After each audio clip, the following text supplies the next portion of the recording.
بسم اللہ الرحمن الرحیم۔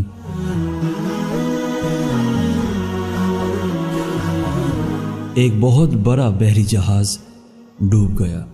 اس میں سے صرف ایک ہی آدمی بچا۔ وہ کنارے پر تیر کر پہنچ گیا۔ کافی دن بیچارہ بھوکا پیاسا ساحل پر پڑا رہا۔ وہ ایک عجیب سے جزیرے پر اکیلا رہ گیا۔ آخر کار اپنے لیے ایک جھونپڑی تیار کرتا ہے، جھاڑیاں اور تنکے اکٹھے کیے اور اپنے لیے ایک چھت بنا دی۔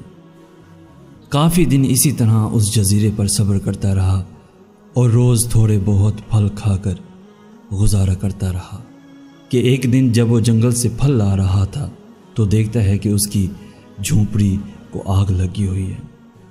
وہ بہت دل برداشتہ ہوا اور سوچنے لگا کہ آئے اللہ میرے ساتھ ایسا کیوں کر رہا ہے۔ وہ بہت رویا اور روتے روتے سو گیا۔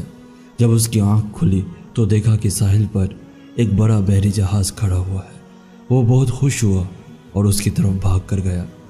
بحری جہاز میں سوار ہو کر ان سے پوچھا کہ انہوں نے ادھر کا رخ کیسے کر لیا، تو وہ اس کو بتاتے ہیں کہ انہوں نے جزیرے سے دھواں اٹھتے ہوئے دیکھا تھا اور وہ سمجھ گئے کہ کسی کو ان کی مدد کی ضرورت ہے۔